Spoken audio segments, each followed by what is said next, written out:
저 나태주가 보고 싶을 때 유튜브 채널 딜티 구독, 좋아요 눌러주세요. 박연이 이 모국어로 하멜에게 건네준 말은 뜻밖이었습니다. 어떤 말인가요? 과연 박연은 하멜에게 무슨 말을 해줬을까요? 나태주 씨가 읽어주세요. 자네가 새라면 날아서 가고 싶은 곳으로 가겠지만 우리는 이방인을 나라 밖으로 내보내지는 않는다. 에? 이건 뭐 거의 죽어서나 나갈 수 있다 라는 선언 같은 저 거잖아요. 절망적인 말을 한 거죠. 어서 와, 조선은 처음이지. 앞으로도 여기 살아야 돼. 적응해. 맞습니다. 엎친 데 덮친 격으로 하멜이 마치 그리스도와 같이 잘해줬다고 말했던 제주 목사 이원진 대신 새로운 제주 목사가 부임을 합니다. 새로 부임한 제주 목사는 하멜 일행의 식량과 보급품부터 줄였고요. 먹을 게 없어진 하멜 일행은 밥과 소금으로 끼니를 때웠다고 합니다. 점점 살기가 힘들어지자 하멜을 제외한 5명의 일행은 제주도 탈출을 계획하게 됩니다. 그들의 첫 번째 탈출 시도는 1654년 4월이었는데요.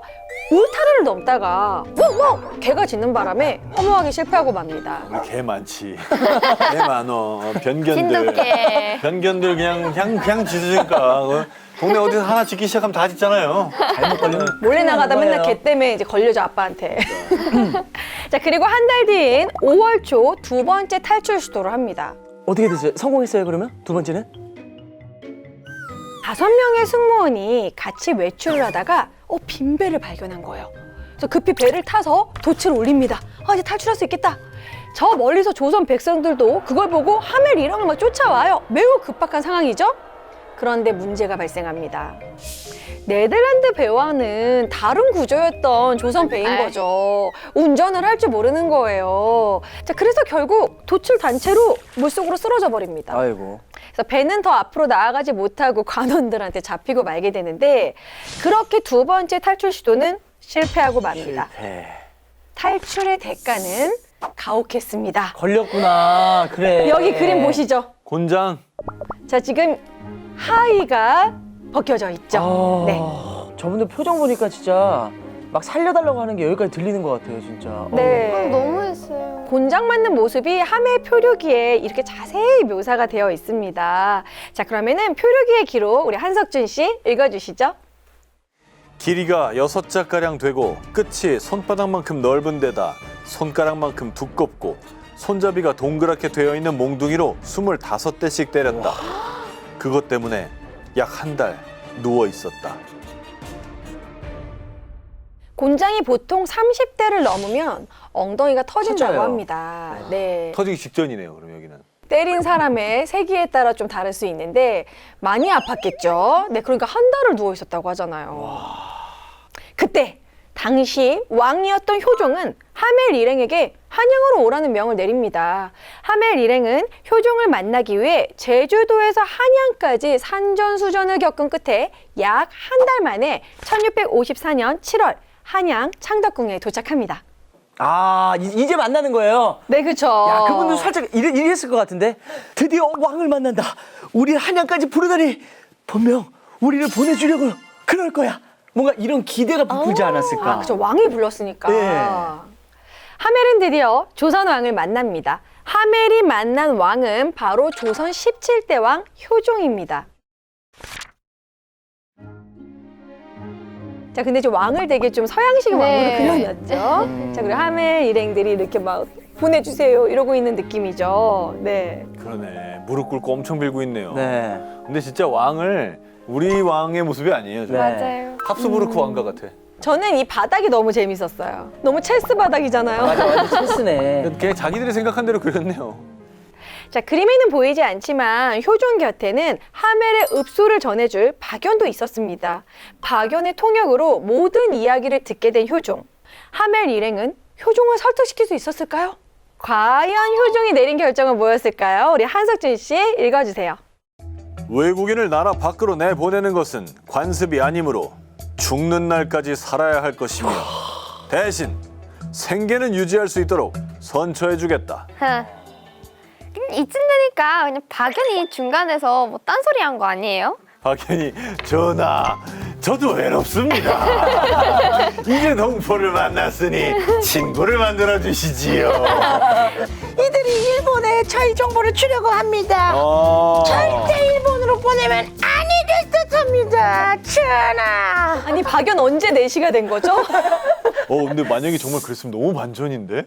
아니 근데 전 여기서 궁금한 게요. 왜 안 보내주는 거예요? 아니 일부러 온 것도 아니고 실수로 온 거잖아요. 폭풍 때문에.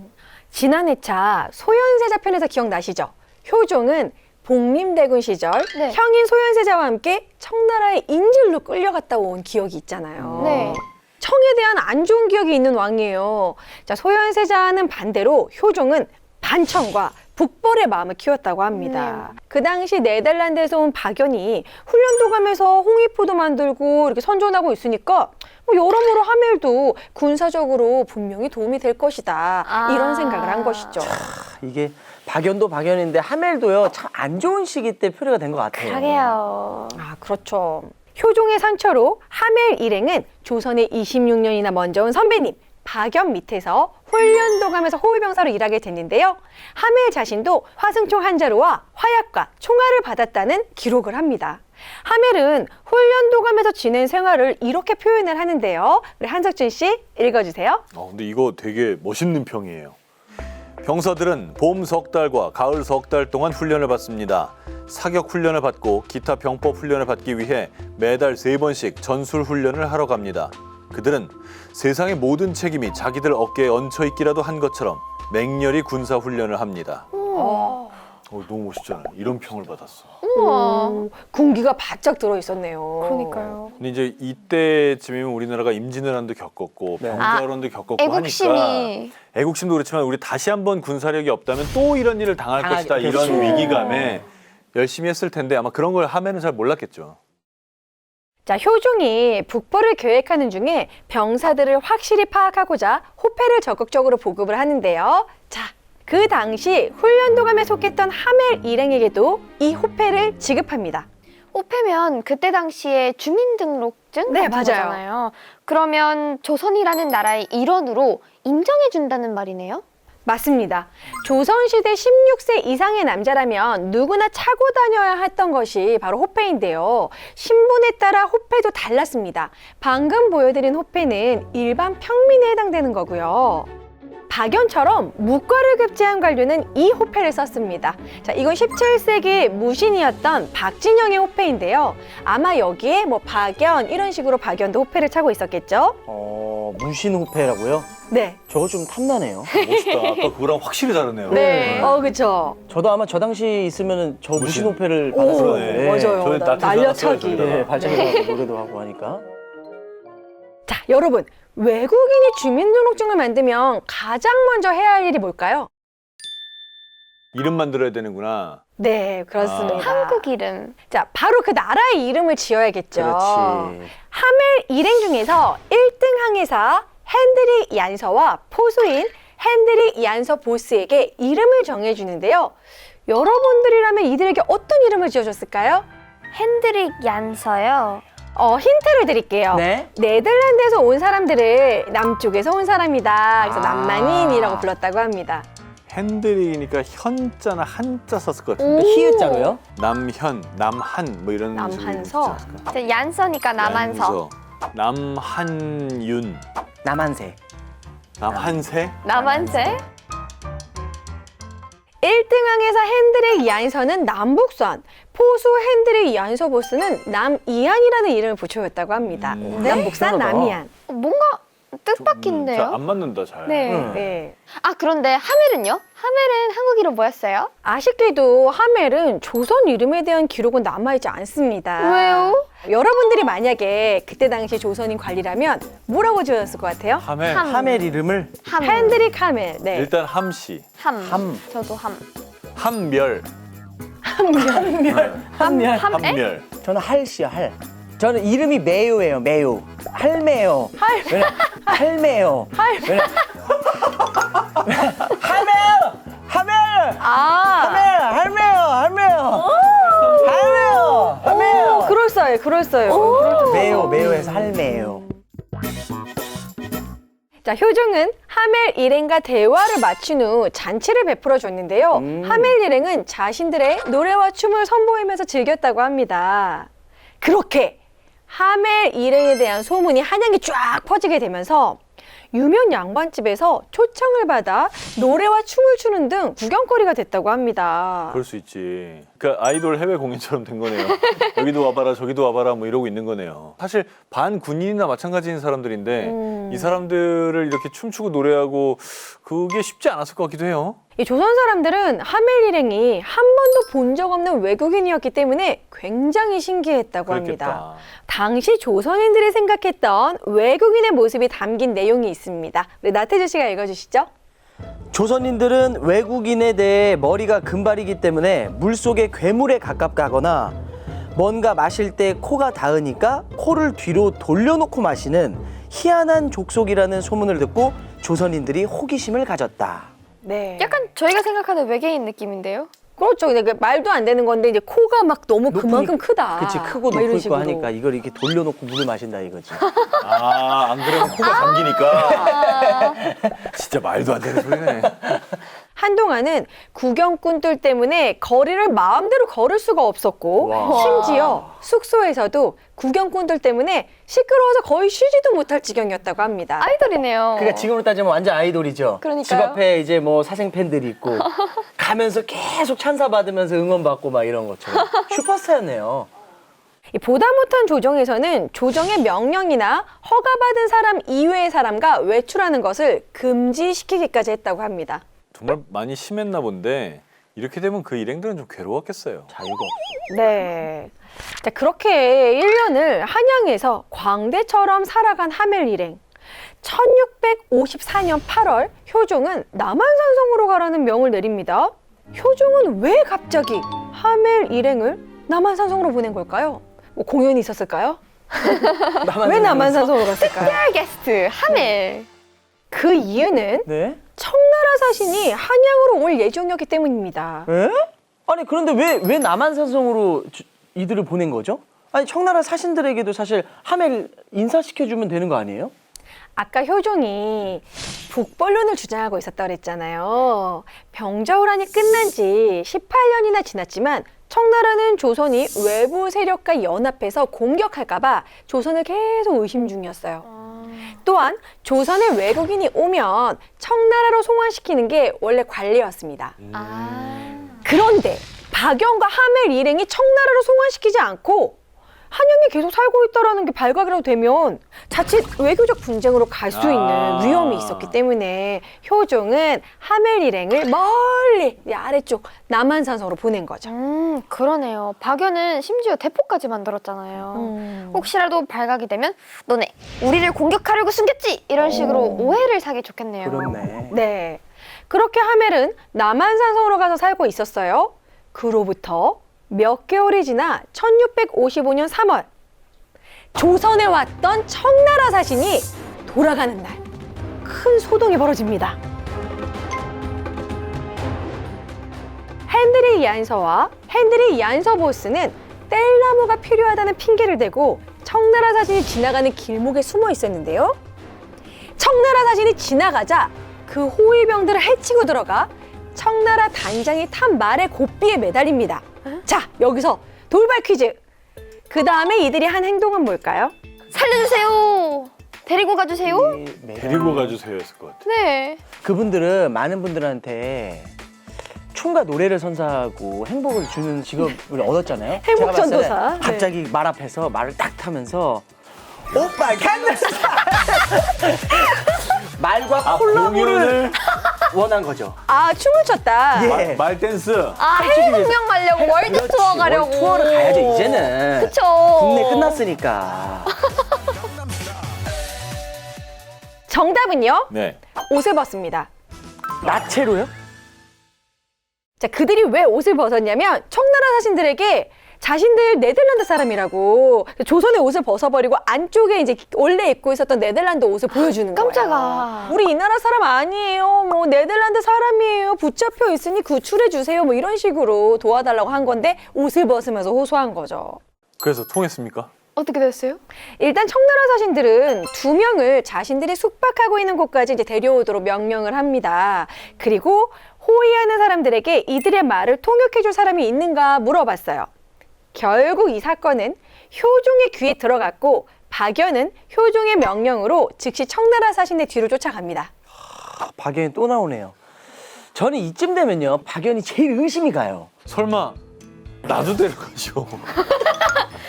나도 데려가시오. 중자동거리나 또 나도 같이 가고 싶다. 나 암스테르담에 있는 와이프가 보고 싶어요. 뭐 아니면 반대로 생각할 수도 있죠. 나도 못 갔는데 얘네들 어딜 가려? 보내냐. 뭐 이럴 수도 가보려고. 있고요. 그래, 의심돼. 아 근데 네. 그래서 어떻게 됐어요? 탈출하려던 2명은 붙잡혀서 감옥에 구치됐고요. 아이고. 청나라 사신에게는 이제 뇌물을 줘서 수습을 하게 됩니다. 그리고 오두막에 있던 하멜 일행들은 한양 관하로 끌려가요. 하멜 도망친 게 아닌데 왜 끌고 가는 거죠? 네. 그러니까 그 이유는 동료들이 탈출 계획이 있었음에도 알리지 않고 방관했다라는 거죠. 너희도 한패지. 그래서 그 죄로 하멜과 나머지 일행들은 볼기를 무려 50대나 맞았다고 또 합니다. 맞았어, 또 맞았어. 2배 맞았어요, 아까보다. 아니 저는 하멜은 아예 탈출 계획을 몰랐을 것 같거든요. 너무하네요. 효종은 이 사건에 대해 보고를 받고 볼기를 50대나 때린 것에 대해 이렇게 말했다고 합니다. 자, 한석준 씨 읽어주세요. 그들은 폭풍우 때문에 우리나라에 표류해 온 것이지 도둑질하러 온 것이 아니다. 효종은 하멜 일행들을 집으로 보내주었으며 따로 명령이 있을 때까지 집에 있으라고 했다. 아 다행이네요. 효종도 이제 청나라에 간 그런 기억이 있으니까 동병상련의 마음을 가진 건지 그런 감정이었던 것 같아요. 정말 네. 감동이네요. 그나마 다행이에요. 맞아. 네. 그런데 하멜 일행들이 청나라 사신 앞에서 탈출을 감행했다는 소식이 전해지자 난리가 난 거예요, 지금. 그래서 몇몇 조정 대신들과 그 밖의 고관들이 합세하여 죽이자고 합니다.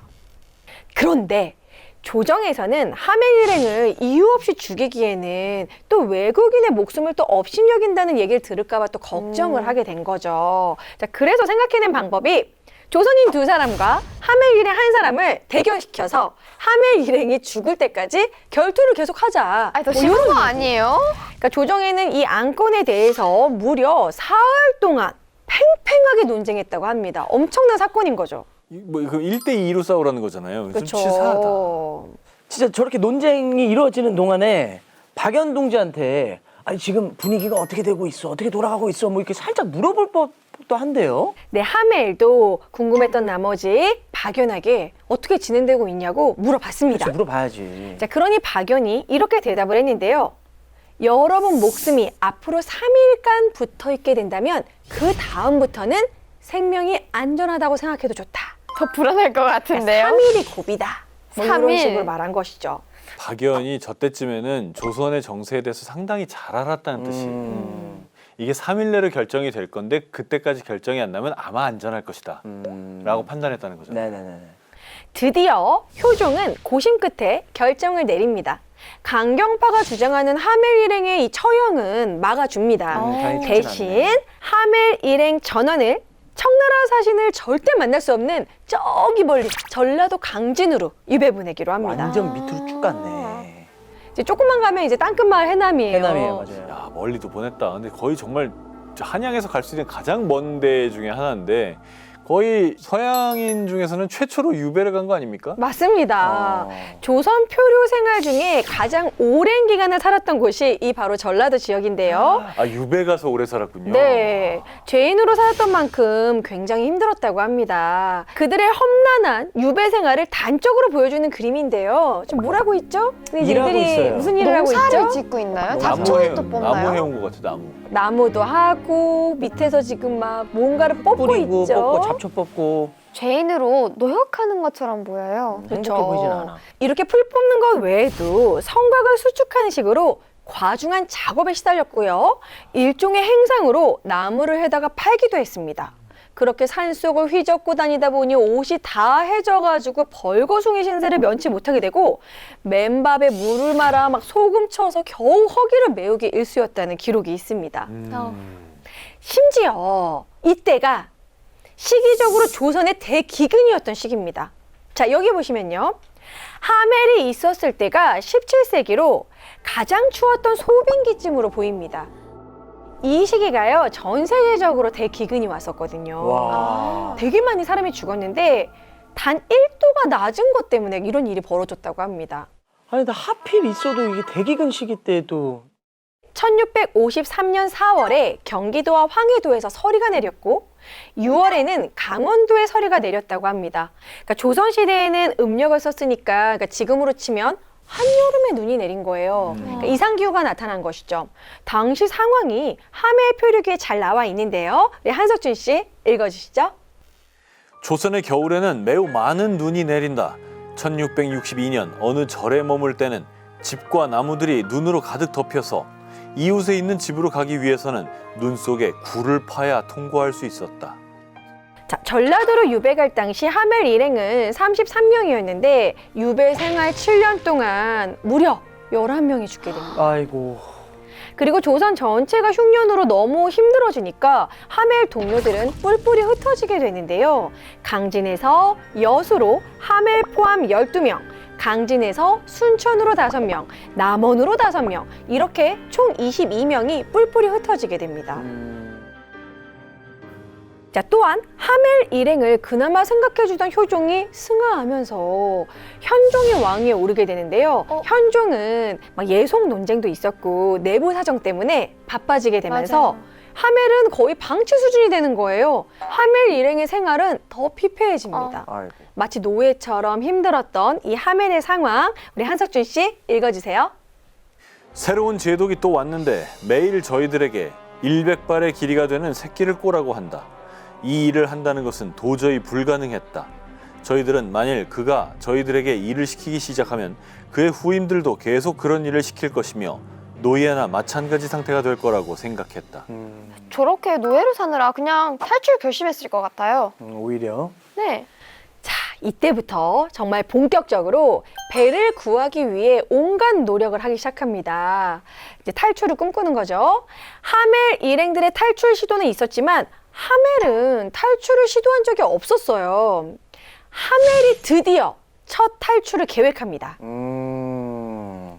하멜 탈출 계획 첫 단계, 이웃 조선 사람들과 친해져라. 오. 섬을 떠나서 일본으로 가기 위해서는 배가 필요했어요. 네. 그런데 하멜이 배를 직접 사면 당연히 도망가려고 하는 거 다 아니까 배를 직접 살 수 없으니까 대신 배를 사줄 누군가가 필요했던 겁니다. 먼저 산에서 떼감을 구해다가 막 팔고 또 그리고 절과 마을을 돌아다니면서 구걸도 하고 돈을 계속 모아요. 그 다음에 이제 술을 먹으면서 친해진 조선인들에게 다른 섬에서 솜을 사려고 하는데 배를 한 척만 좀 사달라고 부탁을 하는 거죠. 그러니까 이웃 주민은 술도 취했겠다. 이제 친해져가지고 아무 의심 없이 배 한 척을 사옵니다. 그렇게 배가 준비되자 여수와 순천에 있었던 동료들 중 총 8명과 함께 탈출하기로 결심하는데요. 이때가 하멜이 표류한 지 약 13년 차 벌써 1666년 9월 4일 탈출하기로 한 그날이 왔습니다. 하멜 일행은 어둠이 들이우자 바다에 정박해둔 배를 향해 뛰어갑니다. 그리고 재빨리 몸을 실어 조용히 이제 노를 젓는 거죠. 그런데 바로 그때 누군가 하멜을 다급하게 부릅니다. 이럴 때 필요한 건 스피드. 노를 마구 저어서 일단 도망가야 되거든요. 맞습니다. 지체하는 순간 잡히는 건 금방이죠. 그치. 재빨리 노를 젓고 조선에 표류한 지 13년 만에 드디어 조선에 탈출해 일본에 도착합니다. 와, 정말 다행이네요. 그래서 결국엔 그 가고 싶었던 일본 나가사키 갑니까? 네, 나가사키 서부 쪽에 위치한 고토섬에 도착하는데요. 하멜 일행은 조선 생활, 난파 경위 등 무려 54가지의 질문을 받고 신문을 받게 되는데요. 그곳에서 약 1년간 머물러야 했습니다. 하멜은 여기서 하멜 표류기라고 부르는 난파일지를 쓰는데요. 자, 그럼 여기서 또 퀴즈. 네. 하멜이 난파일지를 쓴 이유가 있습니다. 그 이유가 뭘까요? 사람들한테 알려서 조선 가지 말라고, 날씨 체크 잘하라고. 나처럼 고생하지 말라고. 네. 저는 일본한테 보고서 내듯이 쓴 것 같아요. 아니 니네 말이 진짠지 아닌지 내가 네. 어떻게 믿냐. 그 13년간 뭐 했냐 그랬더니 13년간 그러면 무슨 일이 있었는지 보고를 해야 되겠다. 한번 생각을 정리해보자. 경험을 정리해보자. 그런 차원에서 쓴 게 아닐까. 어쨌든 13년 동안 조선에 있으면서 농사도 했을 거 아니에요? 네. 그래서 파를 심어가지고요. 땅에서 난 파에 대한 일지를 쓴 거예요. 네. 난파일지. 13년 동안 뭐 했냐? 오, 파 창의적이다. 심어서 파를 키웠다. 아, 난파일지. 그게 뭐예요? 파를 키웠던 일지. 내 친구들이나 할 법한 농담을 선배 원래 이런 거 선배님이 하시는데 왜 안 하셨어요? 저 아쉬워서 제가 했어요. 내가 좋아하는 거지. 선배님. 네, 농법서를 썼다. 난파일지. 네. 그렇죠. 그래서 양파일지가 아니고 난파일지. 난파일지. 양파가 땅에서 아니라 난파일지. 난파. 네. 좀 다소 경제적인 이유였습니다. 하멜은 13년간 조선에 체류하면서 네덜란드 동인도 회사로부터 돈을 한 푼도 못 받았잖아요. 그렇죠. 하멜은 네덜란드 동인도 회사에 13년 동안 받지 못한 돈을 청구하기 위해 근무일지 형태로 난파일지를 쓰게 된 겁니다. 그런 거였어요. 네, 그 난파일지로 밀린 임금도 보상받게 되는 거죠. 나 도망간 거 아니다. 그렇죠. 도망간 거 아니니까 월급은 줘라. 그렇지. 그러니까 마치 산재 처리처럼. 그 난파일지가 하멜 표류기가 됐군요. 자, 이건 네덜란드에 있는 하멜의 동상인데요. 당시 미지의 나라에 대한 호기심이 고조되어 있던 무렵에 하멜 표류기가 출간되면서 베스트셀러 수준으로 전 세계에 큰 방향을 일으켰습니다. 그랬겠네. 네, 이 동상 보시면은 저쪽 겨드랑이에 지금 큰 책을 끼고 있잖아요. 이것이 바로 하멜 표류기입니다. 그래서 결국 네덜란드 가긴 갑니까? 네, 갑니다. 일본에서 이제 난파일지를 1년 동안 쓰고요. 그리고 드디어 고국인 네덜란드에 도착합니다. 조선에 남은 동료들도 약 2년 뒤 일본으로 떠날 수 있었다고 합니다. 아, 같이 도망 못 간 사람들? 네. 자, 그렇게 조선에 온 그대 36명 중에 15명이 조선에서 탈출하게 됩니다. 이후 하멜은 독신으로 살다가 62세의 나이로 세상을 떠났다고 합니다. 박연은 어떻게 됐어요? 박연은 지금 그 후손이랑 친구예요, 우리가. 아, 네. 거기는 이제 그래도 박연을 귀화했어요. 기억해주고 있었네요. 박연에 대해서 알려진 거는 조선인 아내를 얻어 일남 일녀를 낳고 조선에서 정착해서 살았다고만 전해지고요. 이 안타깝게도 이후에 박연이 어떻게 삶을 마감했는지 그 후손들이 어떻게 살았는지는 전혀 전해지는 바가 없습니다. 네, 오늘은 이렇게 조선에 온 그대 박연 그리고 하멜의 이야기를 나눠봤는데요. 어떠셨나요? 저 언어를 더 많이 배워야겠다라는 생각이 들었어요. 왜요? 언제 어디 표류할지 몰라서? 네. 어디 표류하고 싶어요? 표류라. 전 한국이 좋아요. 한국에 좋지. 있을래요. 나도 한국이 좋아. 그러니까 이게 다른 나라 사람의 시각으로 조선을 보니까 새로운 게 뭐냐면 네. 우리나라 사람들끼리는 당연하다는 게 있잖아요. 그거를 좀 더 객관적으로 볼 수 있는 네. 그런 자료여서 좋았을 것 같아요. 그렇죠. 지금이야 뭐 약간 다문화 사회에서 외국인을 쉽게 볼 수 있지만 그때 당시는 정말 엄청난 충격일 것이고 그런 것들이 모두 고스란히 이게 기록으로 남아있는 게 좀 재밌는 것 같죠. 알겠습니다. 자, 우리 동네 숨겨진 역사 이야기는 다음 시간에도 계속됩니다. 히스토리 야!